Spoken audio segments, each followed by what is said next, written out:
Welcome to another episode of Toot Your Own Horn Music Matters. I am here with the one and only Michael Isadore. Hello, Michael. How are you? Good.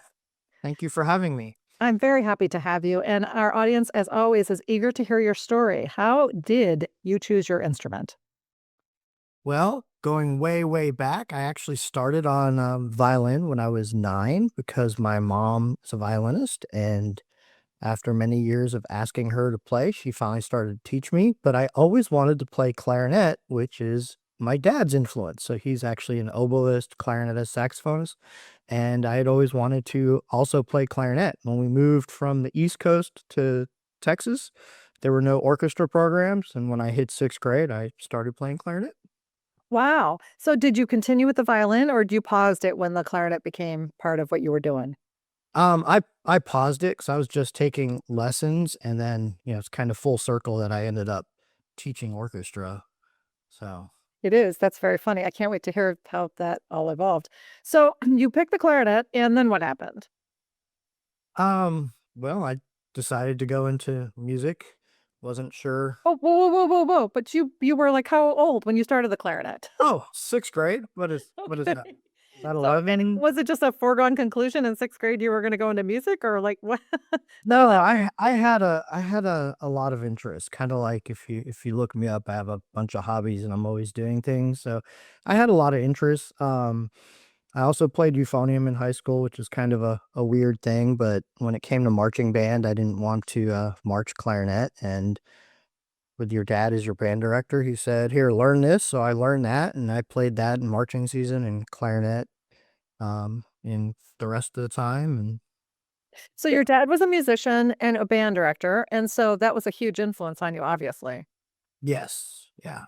And your mom, was she a working musician or she just played for fun, or what was your mom? Both. So she was a stay-at-home mom until we got to about, I think, junior high. Uh-huh.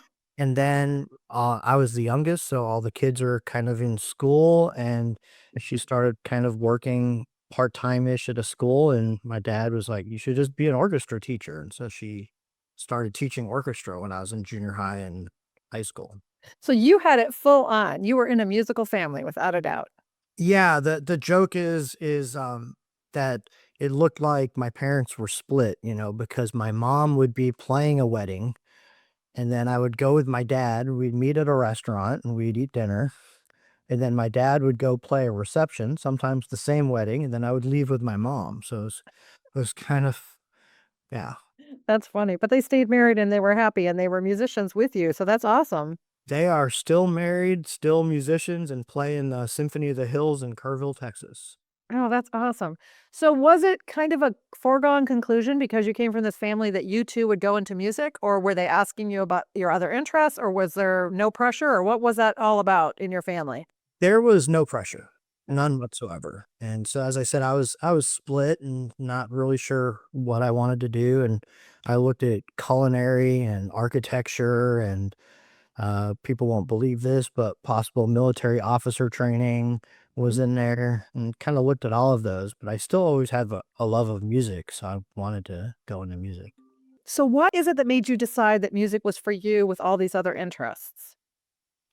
I just always kept coming back to it, and I always loved performing and playing, and um, wasn't sure which direction I wanted to go in music. And I don't want to say I took education as a fallback, which a lot of people say. I just kept coming back to it as the main thing that I like to do. I'm trying to envision what I'd be doing in the future. What did you think you would do with it? I really wanted to perform. Like, I liked performing. I wasn't sure if teaching was the way to go. Mhm. Um, I didn't know if I would want to be a band director, which is contradictory because my dad knew in junior high that he wanted to be a band director. So I majored in music, music ed, but I treated myself like a performance major. So I did the recitals that performance majors had to do, not the lesser requirement for ed majors, etc. And I was really interested in conducting. So I think maybe that's was the long-term goal, was to conduct orchestras. Mhm. And so from your music ed degree, did you go on to get another degree? Yes, I did my undergrad in music ed at Baylor, and then I went to University of Missouri, Kansas City Conservatory of Music and Dance and got my master's in I got 2 of them, one in clarinet performance and one in conducting. Mhm. And so at that point, you're thinking you're gonna be a conductor and you're gonna play in an orchestra. Not sure. Not sure still. Kinda just went on for the degree, and while I was in my master's degree, I was looking at possibilities of what to do, and the job kinda came up out of nowhere because I didn't have a great advisor, and so I graduated with the 2 degrees a lot sooner, and so as I was approaching graduation, I was like, "Man, I gotta look at what to do next," and I did not wanna keep going on through school, and I wanted to build experience. So I said, if I'm going to conduct or I want to conduct an orchestra, I need to become stronger with strings. So I started teaching strings. I was never a band director. Um, and it's good to note that I started taking violin lessons again while I was getting my master's degree with Mhm. the intent of conducting. So I know how to manipulate sound and change sound. Mhm. That's awesome. And so what's the job that you wound up getting? I got a high school orchestra position in Southwest Houston, and I, just kinda kept layering things on top of that. So I was solely teaching for many years, and then I auditioned for some regional orchestras, and I started playing, clarinet in regional orchestras, and I'm currently in 2. I've subbed with the Houston Symphony, which is, I think, an incredible thing thinking that a high school teacher was, subbing with the Houston Symphony, so I've subbed there and just kinda kept playing, and then I added the youth orchestra on top of that and was sort of, was conducting and was just kind of really busy in town doing all little bits of things, which I guess is sort of the way my personality is in general because I, always stay busy. Mhm. It seems like musicians always have, a few different things they do. But the orchestra piece of it's really interesting because it wasn't your primary instrument, but the education was so strong that obviously you had enough of a background to be able to teach it. Yeah, well, going in, um, well, also there's kind of a shortage of orchestra directors too. So I got hired late, and the joke is, I got off the phone and they said, "Well, he seems better than nobody," but it was a really good position. Knowing that my mom was a violinist and an orchestra teacher, I knew I always had that person to call. So I was always on the phone with her and always working on my string technique. Mhm. And all yeah, that's great. I mean, so you were basically building curriculum as you were also learning, which is probably inspiring to students in the sense that they felt it was very fresh and you were very committed. Yeah, the first took a while to get over the stigma of, oh, he's a wind player, or he's a band guy. The kids, it was actually very interesting because my first position was split. I showed up the first day and they said, by the way, you're going to this neighboring high school because we don't have an orchestra teacher and we redid some things. It's just one class period. So that school had had a revolving door of orchestra teachers because it was never the primary. It was just small.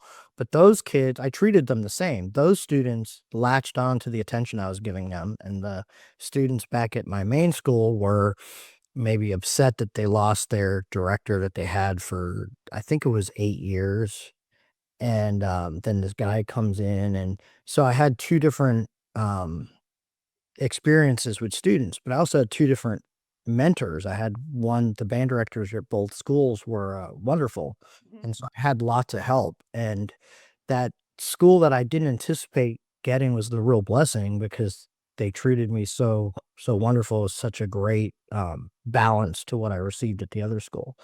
The main school started with 70 some odd folks, and when I left, the biggest it was a little over 200. Wow, that's awesome. So clearly it worked well and you were able to grow the program. That's amazing. Well, Texas always has great programs, but that's amazing. That's clearly a testament to your work. That's awesome. So then what? Are you still doing that or what? Tell me what's happened since then. I've stepped away from the public school this year, actually, so I've been exploring, been doing more consulting, and I was eating into the schedule. Of course, playing in the 2 orchestras was really kind of wanted to do. I really like stepping into a program. It's different because I can't, not can't, I don't have a lot of say over what they do every day, as far as building habits. Yeah. There's one school I'm currently working with where we are working towards that. It's more of a program mentorship than a clinician, but I go into some schools, work some consulting, clinicking, and then continue to play. So that's kind of what I'm building, I guess, right now. Mhm. A little bit more flexibility. That's great. Yeah, as opposed to a rigid job that you have to be at from morning till night, basically. Yeah, I was getting several, honor performances where I have to leave town to go conduct, and I was just kind of interfering a little bit. Mhm. And you're also learning woodwind repair. What triggered that? Well, as I said, I like to stay busy, so that's the joke is I'm always knitting, doing crafting things. There's a diamond dot painting there that my wife did. I'm sure I helped a little bit, but I always stay busy and like to do things. I've always wanted to work with my hands, and as I get older, it's like, what can I continue to do? Um, a long time ago, when I graduated undergrad before going to grad school, I worked in a repair shop, Melhart Music, down in South Texas Mhm. for the summer. I didn't get to do woodwind because it was too late and they didn't have time and they had all the band things. But I did work in a shop. I think I definitely am more of a solitary person, so I don't mind just putting on the tunes and doing some work and like working with my hands and the model building and the knitting, etc. So I like clarinets, so I want to focus on clarinets. That's awesome. You seriously knit? I do. You Yeah. you knit. What have you made? Is there anything you can Well, yeah.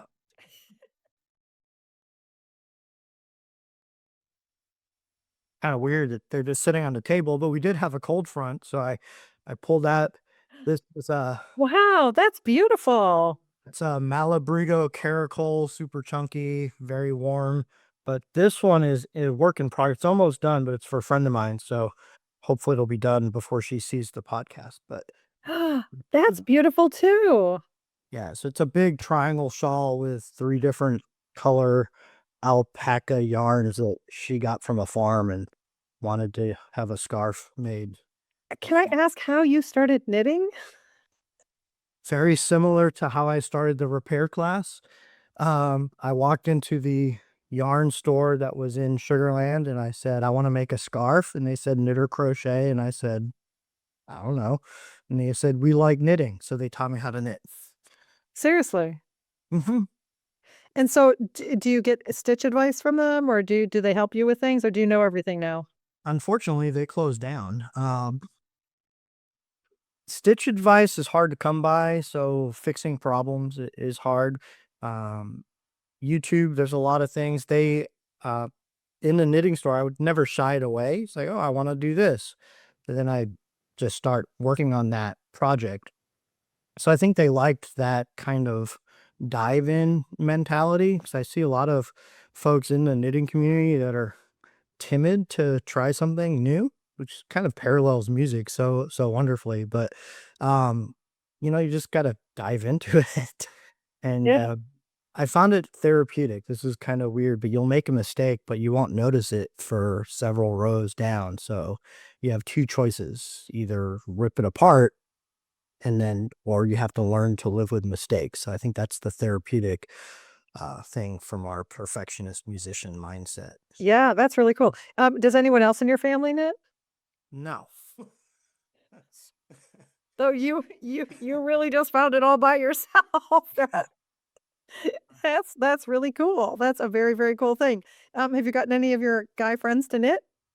One of my orchestra colleagues, his brother knits a lot, so we would have a lot of discussions, but nobody, no one has really commented too much. Although when we're have those tacit movements, you might see me in the back of the orchestra working on a hat. If I'm just sitting there, might as well. Do something that you can actually do, like, while you listen to them rehearse, right. During the rehearsal, right, while you're just sitting there. Well, I love the idea of, Michael's clarinet repair and knitting services. Ugh. That could be cool. Come get a scarf or a hat or get your clarinet fixed. It's hopefully I will fix a clarinet a lot quicker than I would make a scarf Oh, 'cause but that scarf was beautiful. The other one was the shawl was beautiful too. So congratulations on that. You're very good at that. Are you following a pattern? Are you making one up yourself or how does that work? you follow a pattern, although I modified the one with the multiple wavy colors, I modified that to make them longer Mhm. as I only had a limited amount of dark brown. Mhm. Very, very nice. Well, I can't wait to see what you make next and what you do next. If somebody was listening to this and just really fascinated by your background and your interest in music, what would you tell them to get them to try to play a wind instrument right now? I would tell them to, if they're fascinated, to just listen to a bunch of different instruments because to find what sparks their interest. Now, maybe I found with the string students, if they want to play X instrument and you force them to do a different instrument that they're not keen on, then maybe they won't follow through it with it as much. But I would say just go listen to different instruments, and then if see what you like, and then actually pursue looking at that. Mhm. Do you think that the choice to play a musical instrument is more visual than auditory, or do you think it's a combination, or what's your opinion about that? That's a really good that's a really good thought. I've never really thought about that.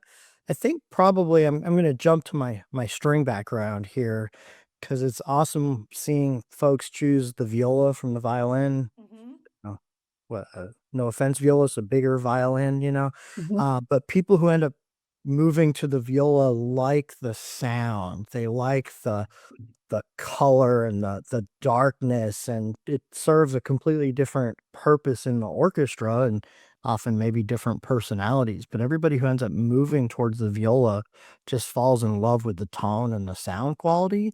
Um, so I think from a woodwind perspective or brass perspective, I think it's probably going to be a little bit of both because, a certain instrument looks cool or looks fun to do, and that might gauge the interest, but ultimately the sound of the instrument might resonate with folks a little bit more. Yeah, for sure. And so, like, in that situation, or in another one that I can tell a story about with a customer, a kid liked the way the clarinet sounded, but he wasn't really motivated to practice it. And so his mom just thought he wasn't interested in music until he heard the bass clarinet. And when he heard the bass clarinet, he was all over it. And then now he's like hardcore into bass clarinet. And now clarinet's coming back, right? So make sure you look at all the instruments in the family because there could be one that's hiding right next in line as an auxiliary instrument, whether it's the bass clarinet or the alto flute or the bass flute or, you know, the tenor saxophone versus the alto saxophone. So there's all kinds of choices. But thank you for doing this with me.